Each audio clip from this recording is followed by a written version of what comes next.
Hello and welcome to The Olive Tree with me, Julia Fisher. This week, after a long break of over 2 years due to COVID, I'm back in Israel to gather more stories from believers in Jesus who live there, so that we can hear their stories, understand their lives, and also understand just how God is moving and working in Israel and the West Bank in these days. So come with me to Haifa to meet Andrey Teplinsky. Originally from Russia, he made Aliyah and immigrated to Israel over 20 years ago. He begins by sharing his story. I was born in the Soviet Union, and I did my Aliyah, we say in Hebrew. I immigrated to Israel at 1998, and I was 23 years old. And when I arrived to Israel, it was a shock experience for me, because it was a different culture, different language, different food, different atmosphere, different people. Everything is different. So I thought actually I did a mistake. and of course, back then I didn't knew God, and nobody explained to me that God is love, and nobody presented to me a concept of faith and the gospel and talking about Jesus, Yeshua. So I've been totally in my own world. But then I've met believers, and I've met with. I had this profound revelation that changed my life. That God is the Father, and that changed my life. So I committed my life to God, and it was on this Passover will be 17 years. 17 years. So I'm living in Haifa since then. Okay, and it's my 24th year in Israel as an Israeli, and yeah, this is who I am. What made you leave Russia? Why did you come? I left Russia when I was 23 years old, and we need to understand that the historical context of what Russia, or back then was for Soviet Union, went through was a collapse of a system, of political system that led to so many changes, dangerous changes within the society, because things start to collapse. And I couldn't see myself being part of that country because I didn't have any foundation for my life. And it was painful for me to see. But also back then, my father passed away. And that even added to the pain, and I can even use the word agony. Inner agony that was unjust and not right for me to lose my father. So I felt, I've tried everything in life. I even tried drugs and all kind of stuff. But I said, I have a chance to change my life because I'm a Jew. I can immigrate to Israel. And so I did step, and I arrived to Israel alone with hope to find a new beginning, but I never expected new beginning, what it would mean for me to start a new beginning. I'm meeting with God and living in Israel. So yeah, it was my motives, to change my life.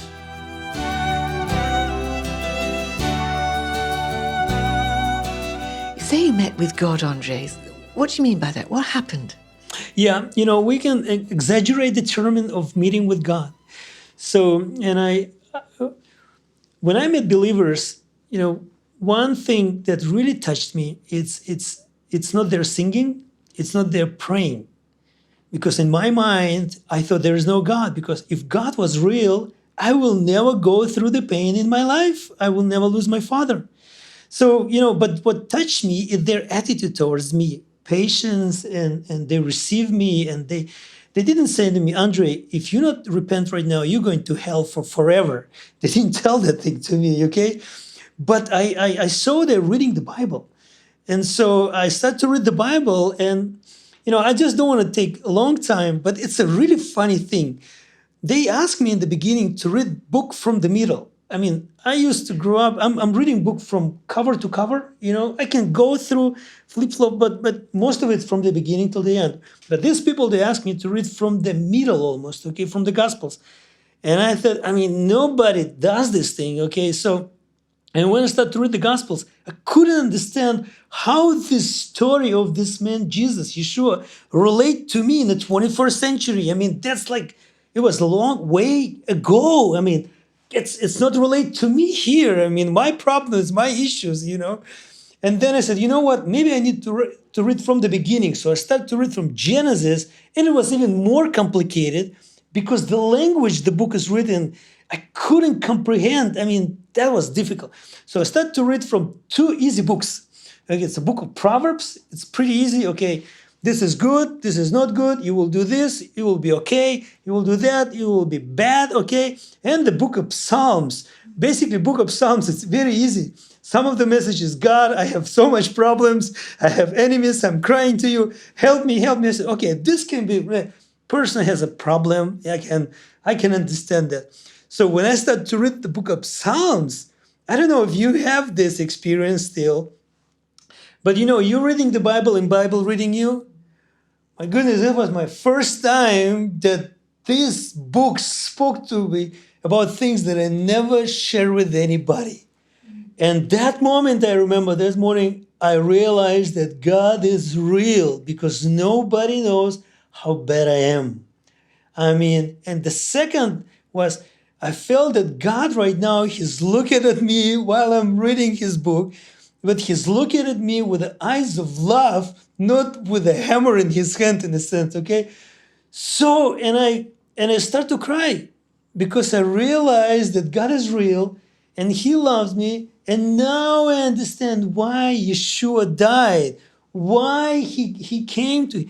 So he came to give me a new beginning with God. So that experience I called my meeting with God.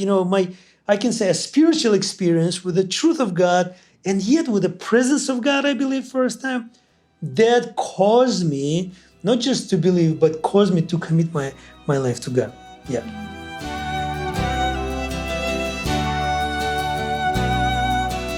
You now married, you have 3 children, so you're well and truly planted here.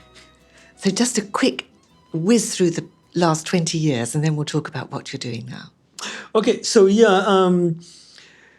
God was gracious to me and is, and He will be. And so He brought into my life a beautiful Spanish woman. And it's not an exaggeration, it's not an irony. But I'm married with a woman, she's way wiser than I, okay? And she's Spanish, and we have a beautiful 3 kids.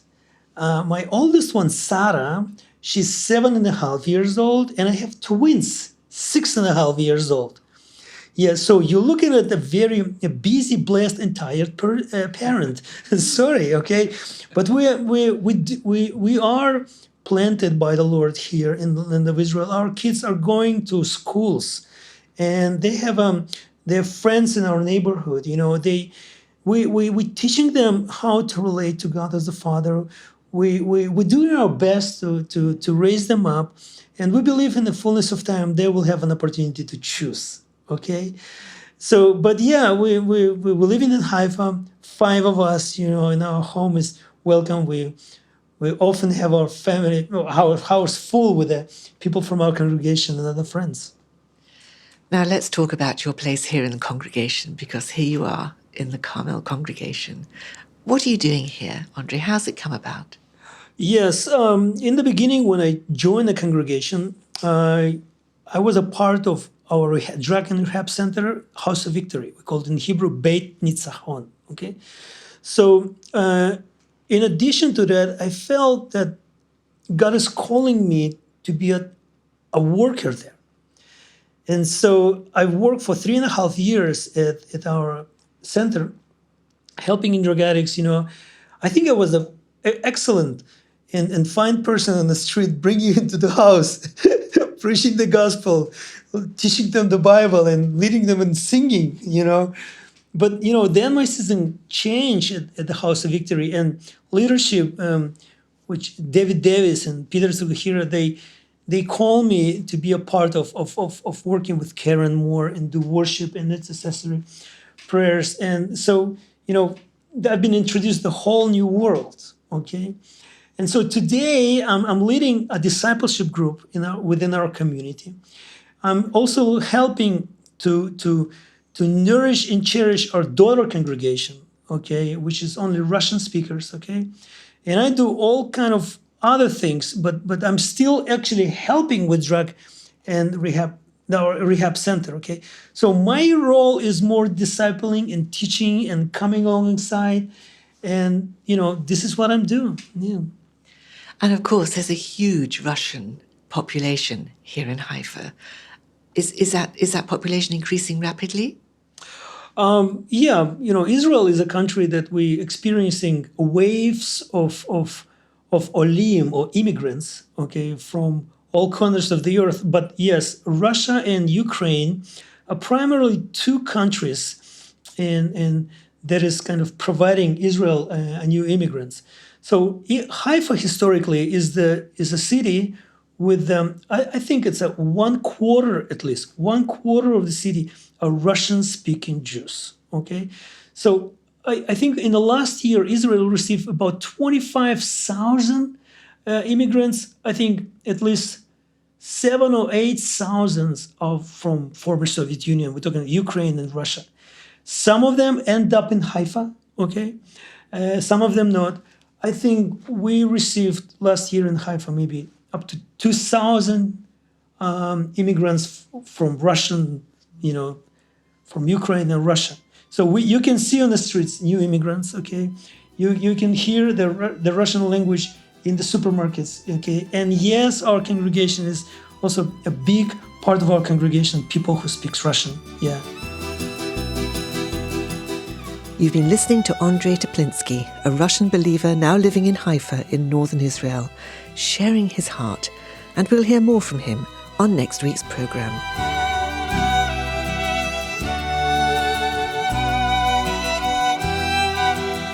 The Olive Tree Reconciliation Fund is a Christian charity based in the UK that supports the needs of both Jewish believers and Arab or Palestinian Christians living in Israel and the wider Middle East.